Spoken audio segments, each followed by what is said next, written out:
Hey, this is Joe Sanfilippo. You're listening to the Geekcast Radio Network.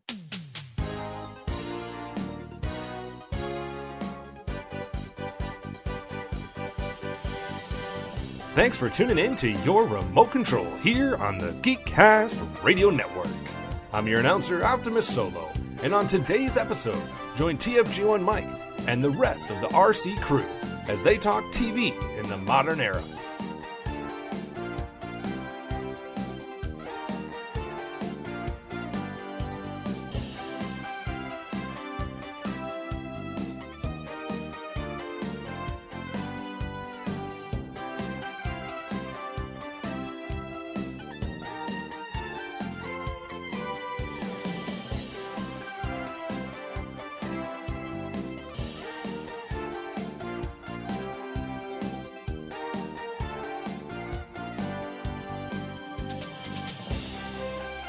That's right, for TV talk all the time, stop channel surfing and let us take over your remote control.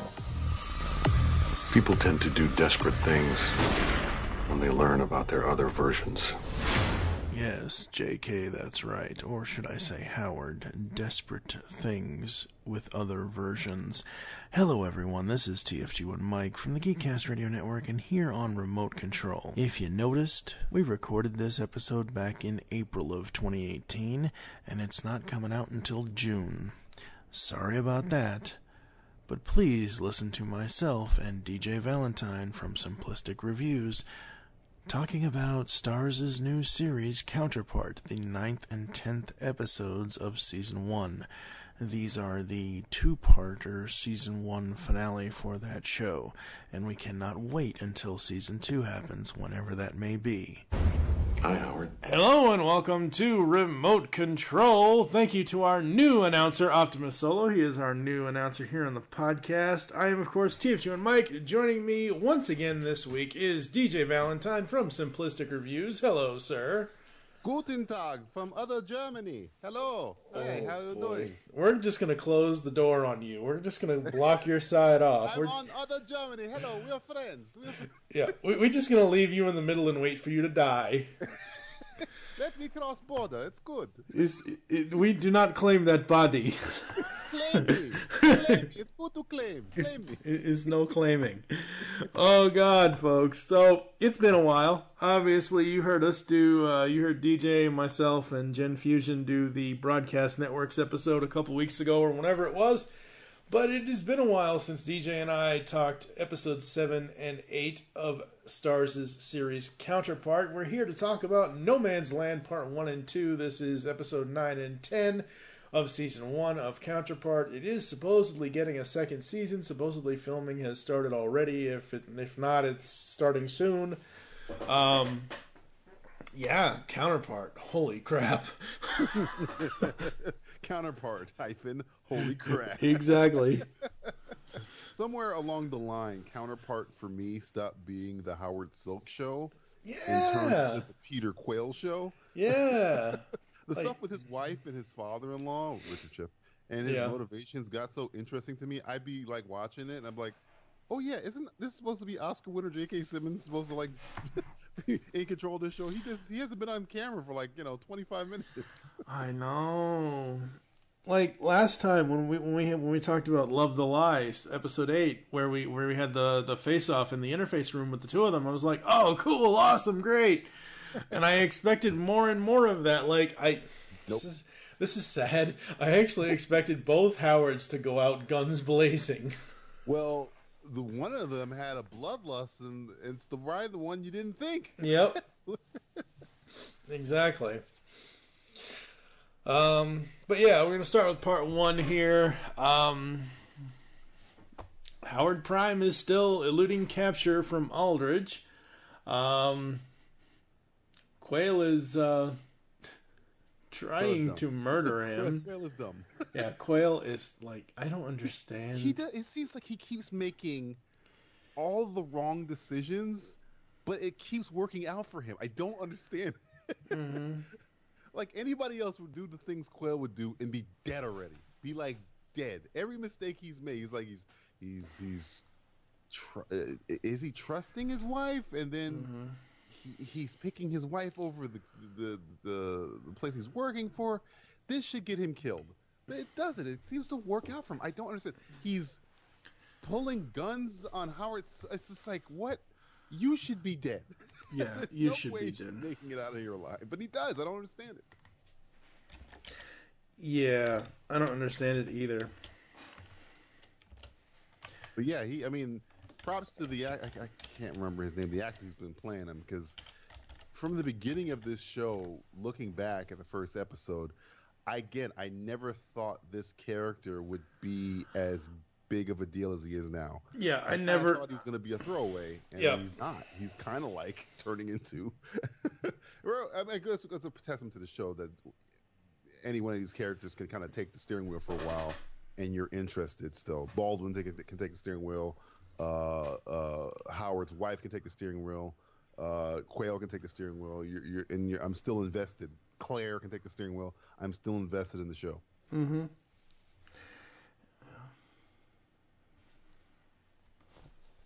Yeah, I don't know, dude. It's just, yeah. Quayle ends up in a really strange place by the end of this whole thing, but a strange because at first he seems like he's making this up, in the immortal words of Indiana Jones. He's making this up as he goes along. And it just keeps working out. I was like, wait, is he unstable? Is he causing an accident? But it seems like the accident that he caused gives him deniability of the other thing that he's connected to. It's just like, this guy. He's a slippery one. But I would give him more props, I think, if it was on purpose. But I just think he keeps stumbling into good things. Things just keep working out for him. Every time you think he's screwed, or this is the end of the line for Quick. Because I thought at the end of episode 9, that was it. I thought there's a car following them, he's drunk. I was like, okay, must be the end of this character. And then by 10, you're like, wait, what? He's like, everybody's thanking him? I was like, what? This guy's a piece of crap. What's going on here? Yeah, pretty much. Yeah, it's crazy. Like, I thought disliking Aldrich for the longest time would be the thing, but no, it's more so at this point Quayle, because Quayle is just... You're not a Quayle fan, are you? Not anymore.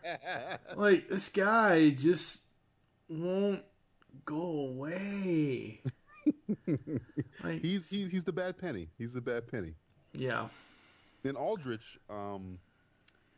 I don't know, something about it. Maybe I give it to the actor's performance. Something about him near these last 2 episodes maybe kind of, I don't say feel for him, where I was kind of like, this guy was kind of not I mean, he was a douche, but he wasn't like, I think he had good reason to be the way he was. I'll just put it that way. Yeah. He wasn't like a mustache twirling villain. He was just doing his job, essentially.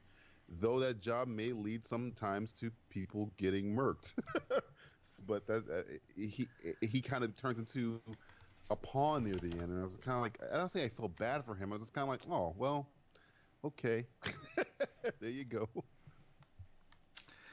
Yeah, it's not good, not good at all.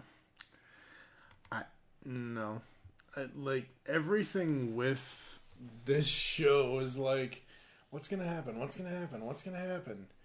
Give us answers. Give us answers. Give us answers. Tell me something. Tell me something. Exactly.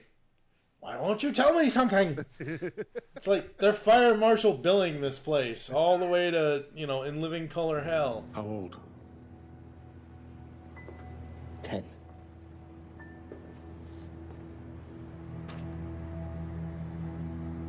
He would have been 10.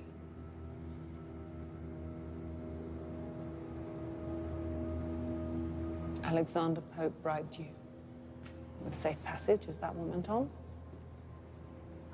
Some kind of a switch out. He promised you could visit the other side and see your living son.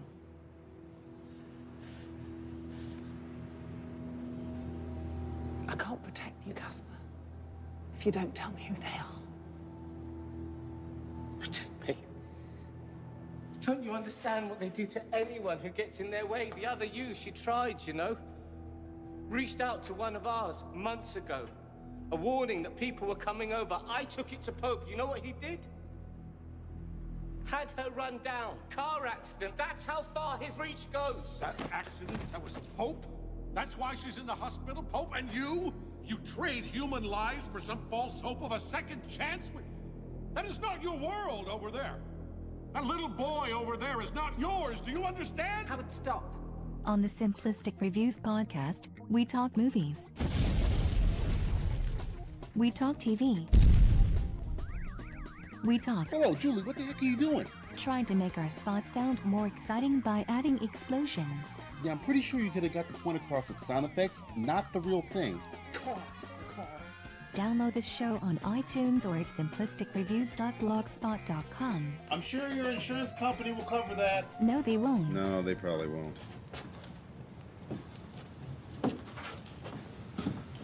I just want to go home. I didn't want to come here. I came because I thought I was doing the right thing. And then I saw what he had, and I just...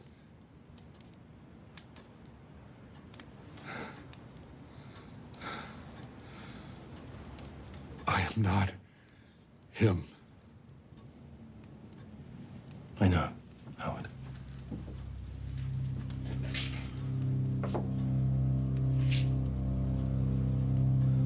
But here's the thing.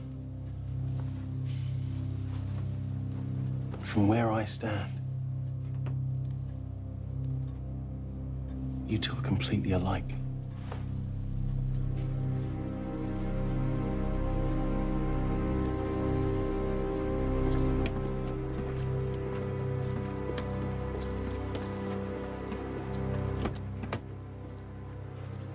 Take him to Echo. Are you sure you want to do that? Tell him I don't ever want to see this bastard again. Well, we kind of, if we're bleeding into episode 10, we kind of got what at least I wanted. I wanted kind of a spoiler alert, I guess, a Baldwin Howard team up, and we kind of got that a little, though it wasn't the Howard I thought that was going to happen. Yeah, was going to team up with, but it was still freaking awesome. I wanted more of that, even though it's like maybe 20 seconds of it, but I thought it was really cool, and I think I sometimes forget how deadly Baldwin is because she is so like emotionally raw and like unstable, and then she's put in a situation where she has to kill her way out of a situation, and she's just murking dudes. It's like, she's just like shooting them left and right. Like she'll shoot them once in the leg, come up and shoot them in the head. Like, wow. And you don't even like fear for her life. She's just like, it's like nothing to her. Killing somebody, like when she killed the doppelganger, or I guess this Earth's the one the assassin pretended to be, who was stuck in the middle. I mean, she kills that guy, and I didn't even know. I had to like rewind. How did she just kill that guy? Oh my God, she garroted him to the point where she didn't even have to hold it. That's horrible. Yeah, she's a die-in-the-wool killer. I give her that. But then you see these scenes where she's with the coffee shop girl, and it's almost like she's like a child. She can't she doesn't know what to do with her emotions. She can't hide them with her or whatever. I think it's a really good performance by that actress. Oh, absolutely. And the whole thing, I think it's in episode 9. I forget it. These two episodes basically run together, obviously. Like one movie. Yeah, essentially. But like when they're in the clothing store and the other woman comes in, like, "Oh, Nadia, you're mistaken. I'm not her. I'm not the." Like, what? Have we seen that woman before? I don't remember that. Like, I don't remember the other not. Yeah. Oh, yeah. Okay. Yeah.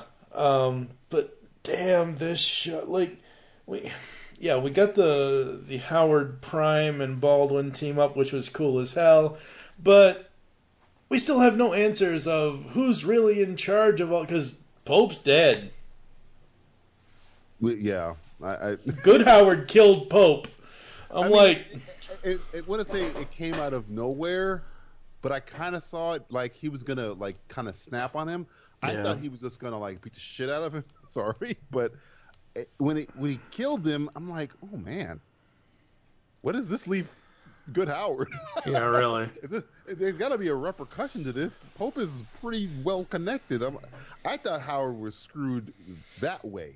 Yeah. But then he gets screwed a different way where I didn't understand why. What's the name of Howard's wife's, I guess, boyfriend, husband? I forget his name. The black guy, Ian? Yeah. Ian. Yeah. Yeah. He might be the villain of the show to me because he makes these decisions where it's just like they're out of spite or jealousy or unless there's like a moment there in episode 9 where I thought that he was actually like coming around to being okay, let's focus on something more important than pissing contest with a guy who looks like the guy I hate, because that's essentially what it was. That's essentially what it was. Yeah. And it's just so crazy. Like, Howard Prime's whole thing of, oh, I'm getting out of town and this, that, and whatever else. And, like, he goes to his daughter's place and leaves her. Well, was it Prime or was it Good Howard? Was it Bad Howard or Good Howard that went to the daughter's place? Because normally it would have been Good Howard. I think it's Good Howard, though. Okay, I was going to say, because... Yeah, Good Howard got screwed the hell out of. Like, he got royally screwed. They essentially Man in the Iron masked him, and that's not good, folks. For anyone that doesn't know what Man in the Iron masked him means, kids, go back to the 90s. Go back to, oh my God. Please tell me I am not right when I reveal this. I swear to God, I'm going to feel so old if I'm right about this. But yeah, I will explain Man in the Iron Mask in a moment. What else did you like about the two-parter here? Again, other than the Baldwin stuff, that the conversation between, I guess the meeting between both I don't even know what to call this company or job or political whatever it is that Richard Schiff and Peter Quayle work for, and Howard's wife work for, their joint conversations with the quote-unquote people upstairs, it was so weird. It was super weird. It comes out, and I'm just like, because first they bring in the briefcase, and I'm like, is this a bomb? What's going on? And they bring out this device. It was so like Twilight Zone-y, almost like Cronenberg-esque. I was just like, what is happening? But I loved it because it was just like, this is insanity. Yeah. And then like, now I just want to know, who are these people upstairs? They almost treat them like deities. Yeah. Because they don't want to speak out of turn or what? Who are these people? What happened to where there's this weird structure of, I guess, government? Where the people in charge talk to the higher-ups through some kind of Chronicles of Riddick scanning device? I don't know what else to call it. But it was great. I love the weirdness of it. It was very weird. Yeah. If they were in a white room with a little girl or a big black cat, I would think, when's Angel and Spike going to show up? The last time I felt this weirded out by a scene, and I always go back to Mr. Robot, was when Angela and Mr. Robot is in a room, White Rose's room, and this little girl is kind of like asking her these weird questions. And you're just watching it going, what is going on? And when this was happening on Counterpart, I'm just like, what is going on? It's so crazy. And in this situation, Peter Quayle is just like, hey, Peter, great job. What? He's the one married to the problem. The fact that Claire says this is only the beginning, their plot, it left more, because at first I'm like, that's it. That's their plan was just to shoot up this government whatever building, or this. I was call it a diplomatic hub. I go, that was it. But then Claire says it's only the beginning. I'm like, what are you guys? What is the plan here? It seems like we're still so in the dark of what these guys are going to do. And especially now that Pope is gone, it seems like I thought he was the ringleader of this whole plot to mess up our Earth, or Earth Prime, or whatever you want to call it. I don't know what's going to happen now. Does that make Claire the de facto leader of this whole operation? Who does Claire answer to now? Yeah, really. And, you know, I don't know. Like, yeah, the whole structure is just done. I don't know. It's just so crazy. And now I'm hearing rumors of, well, I mean, this show is replete with like speculation and rumor, just makes it a good show where you can just like speculate on things. Some people are saying online that what is the name of Howard's wife? I keep Emily. Emily. That Emily switched before the show started. So the Emily from the other Earth is the one that was actually married to Bad Howard, and that's why he's so whatchamacallit to her. I've heard this rumor out there. I'm kind of like, I have to go back and like something about it seems like there's something missing here. Like that, if that's the case, I don't know. The fact that we have no idea still, we're one season in, we have way more questions than answers at the end. Yeah, I guess it's a good thing. I mean, closure was not one of the things that we were given at the end of this season. No, we're left with more questions. Like, who's in charge of this? Why is there a neutral zone in the crossing? Why is there this? Who actually split the world, or how did the world split into two sides? And like, see, I thought that what was going to happen when the terrorist guy got to the neutral, I thought he was going to blow himself up or something. Yeah, and cause some kind of because we're still not I have to make sure and double check. It seems like only a select people from both Earths know there's two Earths, or is yes. Is it well known that there's two Earths? Or is it's the same Earth. It's just two different sides. It's two different realities, I guess, but it's the same planet. It's not like they're tesseracting around the galaxy. Right. No. It seems like, from what I gathered, it's like the number 8 or an infinity symbol where there's an Earth and another Earth, and they're connected by this tunnel. So I'm assuming, but if that's the case, that's why I thought when the guy was in the neutral zone, he was going to like expose the fact of this to everyone that I get that not know. But then he just kind of like lays there to see. It was more of a political kind of actual diplomatic struggle on what to do with the guy. I'm like, well, just leave him. Yeah, really, just leave him, let him die. And then when they finally go, like, somebody finally gets the gumption up without having being given an order or anything, like, oh, I'm just gonna go see, and the guy's dead, and they're like, oh my god, he went down there, you're not supposed to be down there, oh my god, the devil's gonna come after us now. Ah. So, going back to Man in the Iron masking between the two Howards, I'm so old. 20 years ago, as of March 13th this year, Man in the Iron Mask was released with Leo DiCaprio and whoever the hell else is in it. Jeremy Irons, John Malkovich, Gerard Depardieu. John Malkovich, who has to enunciate everything. Single syllable he said. Yeah, he played Athos. Athos. Yeah, I don't care what anyone says. I liked that performance, but the best Athos in the last 20 years, Kiefer Sutherland in Disney's version.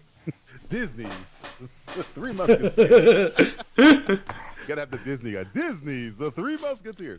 But yeah, they at the end of this season, we're led to see that Good Howard just gets screwed over. And it seems like this whole season was just one long screwing of Good Howard. Where it's like, yeah, thank you for. I mean, we're gonna pull you in a situation, and you're gonna get kicked out of your reality, and then you're gonna get put in a room by a guy who's doing it. This is what pissed me off. Why?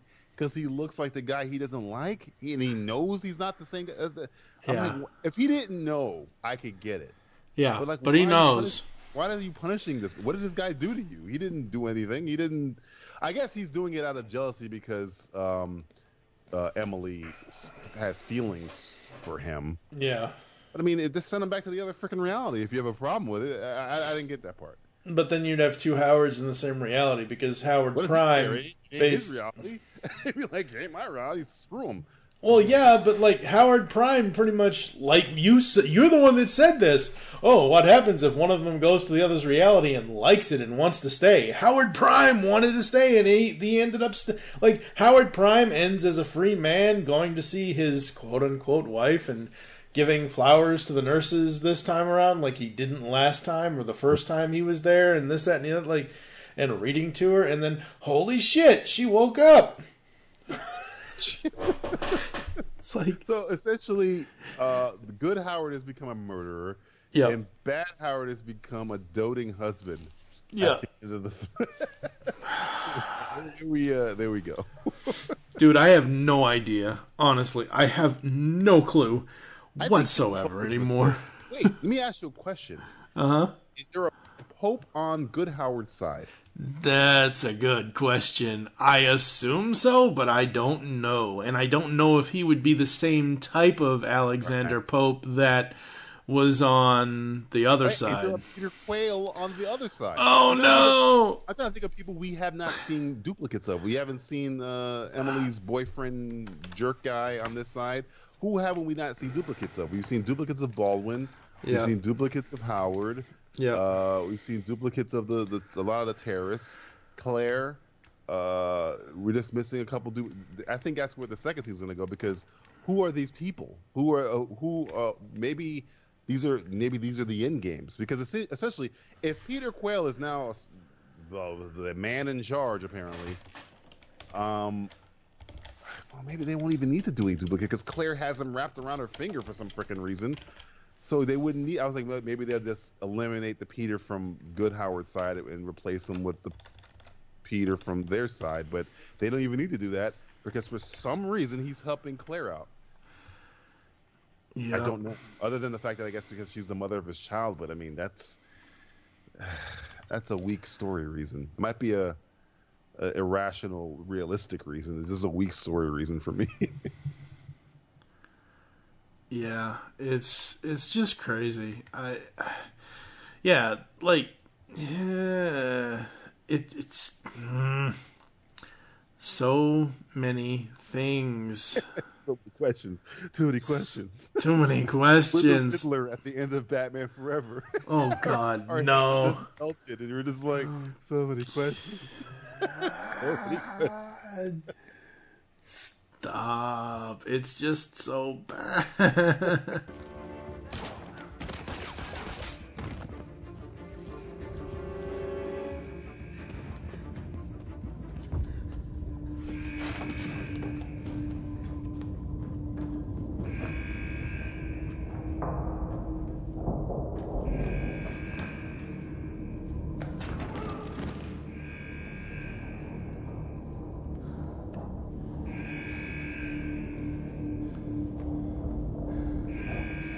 Should we get him?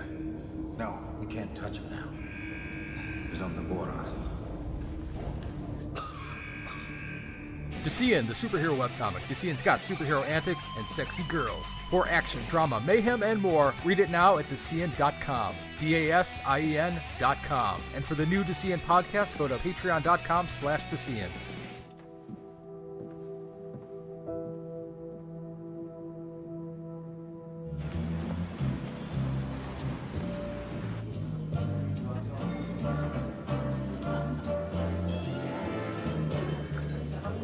Is he taken? Scotch.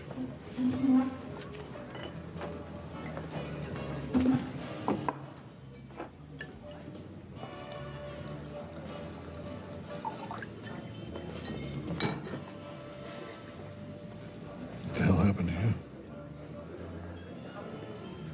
Aldrich's looking for you. Yeah. Aldrich's not going to be a problem for either one of us anymore.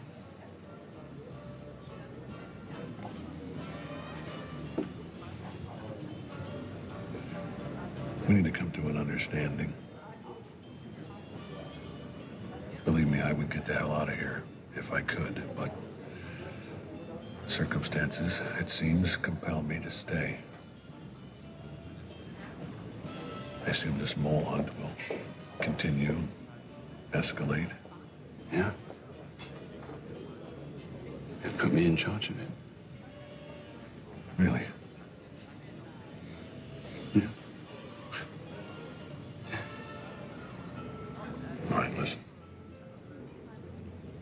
We need to call a truce. There's a woman in the hospital. It means a great deal to me. So I give you my word. Nobody finds out about your wife. As long as nothing happens to mine. Your wife? You know what I mean.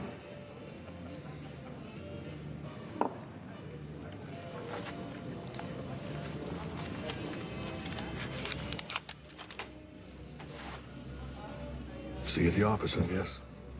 What do you think is going to happen next season? What is your guess? I'm not even sure. I really have no clue.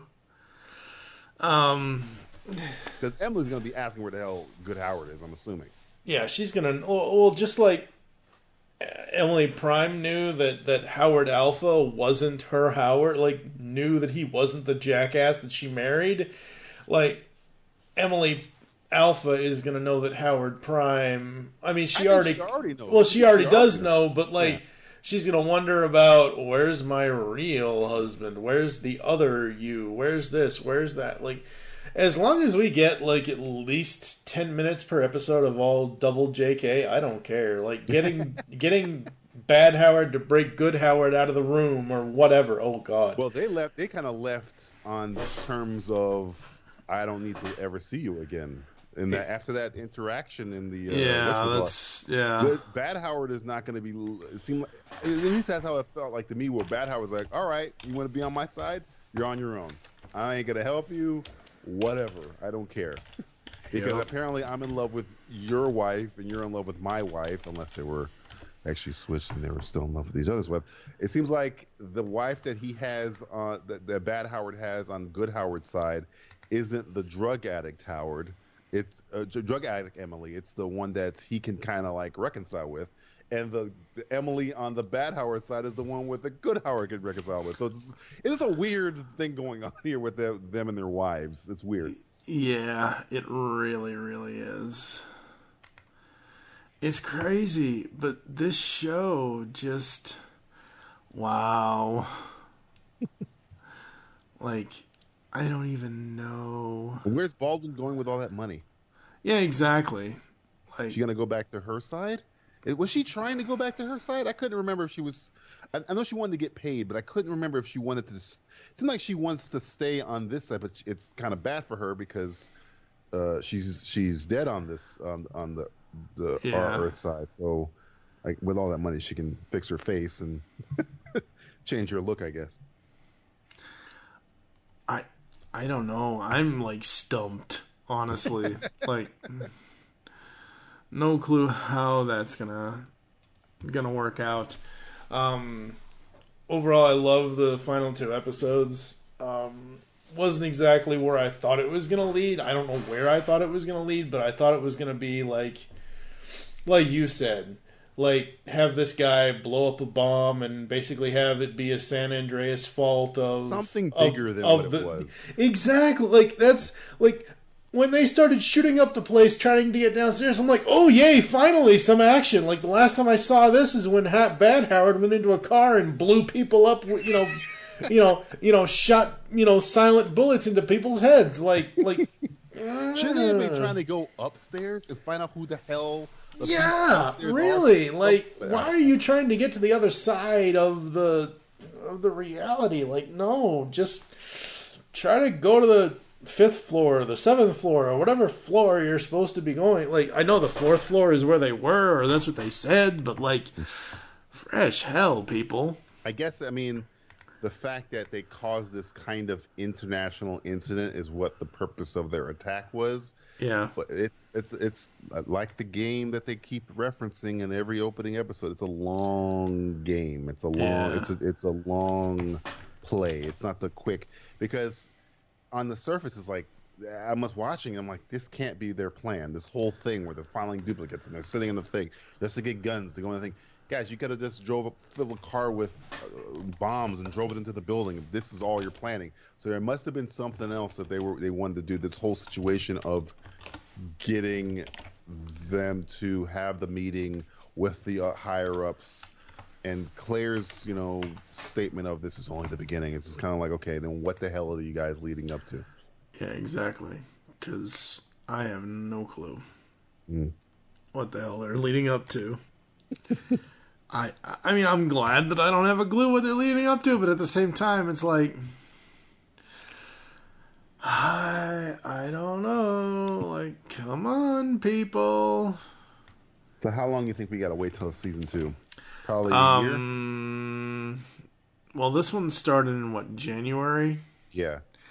Yeah, I don't know. I'm going to definitely keep my eye out for various, things and whatever to make sure, but I'm pretty sure it's going to be probably a year.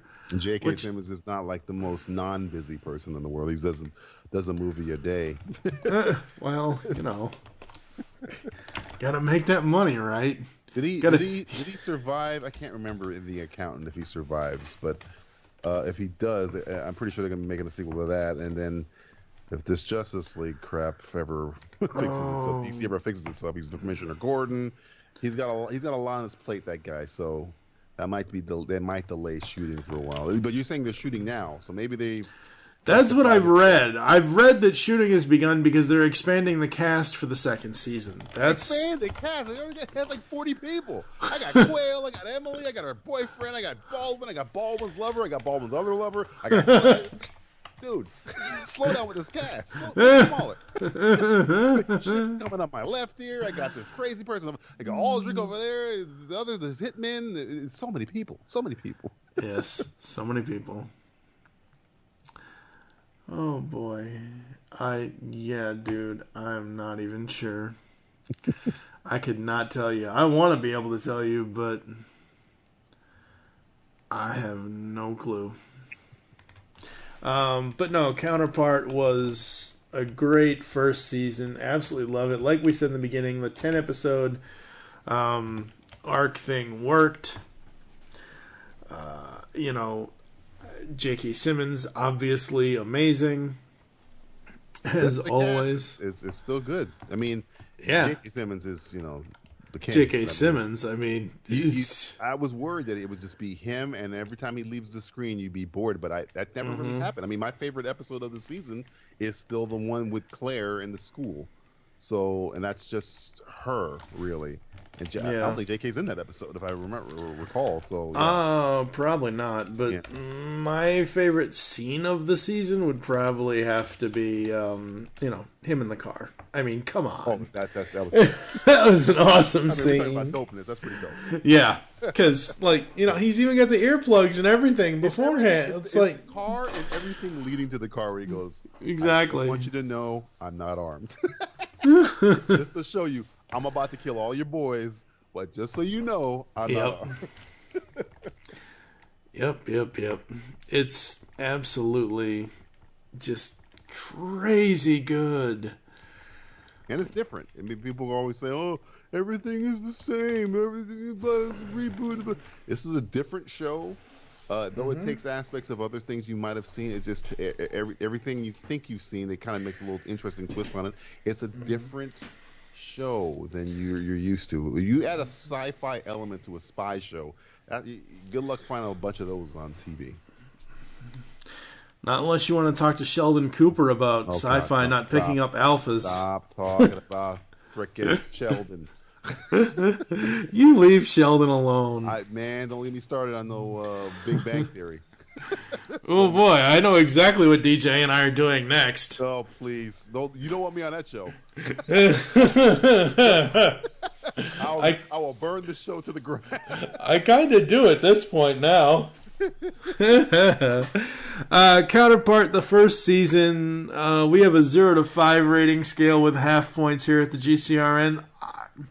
The season, there were low points, but it didn't matter because there were low and slow points, but it really didn't matter because that was part of the show. So for me, I'd probably give it a 4, 4.5.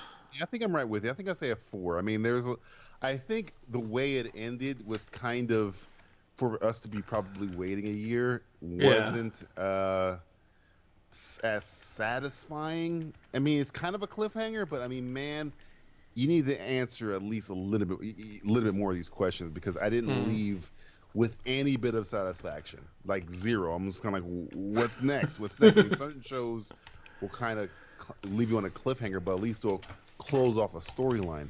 All these storylines are still open. There's like nothing that's ended. Claire's terrorist attack is still happening. JK's still over there. JK's still over there.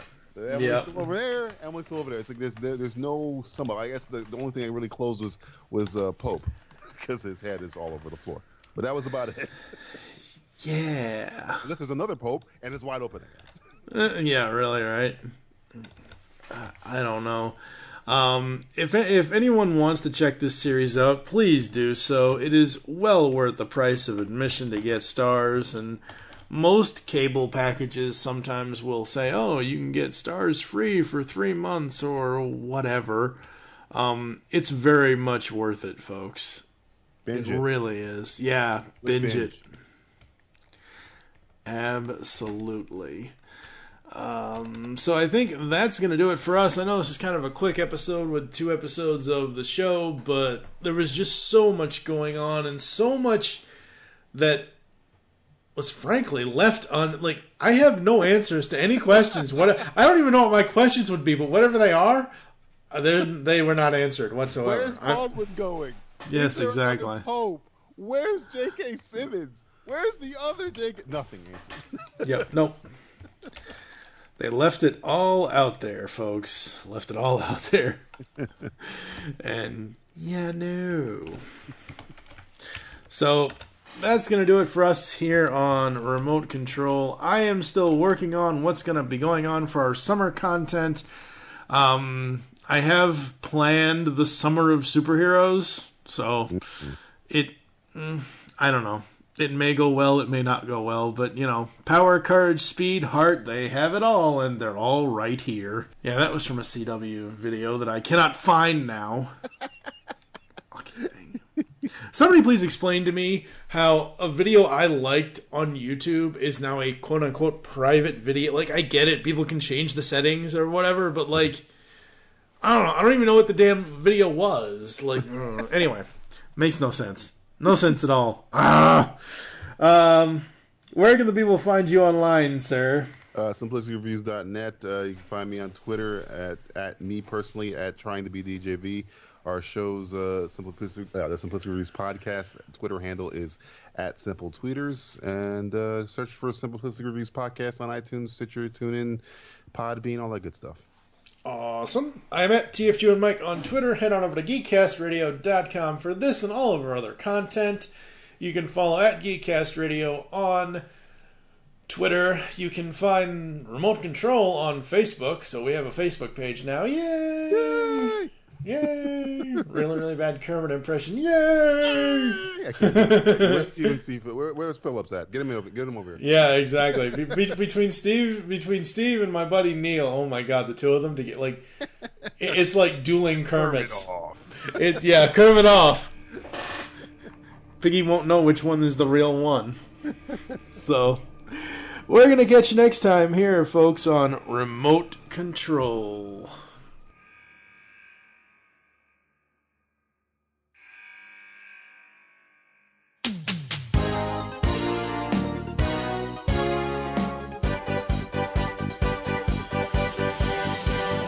You've been tuned in to Remote Control, the Geekcast Radio Network's modern TV podcast. Join TFG and Mike and the rest of the RC TV crew next time for a new modern TV topic. I'm your announcer, Optimus Solo, and remember to think of us the next time you pick up the remote control.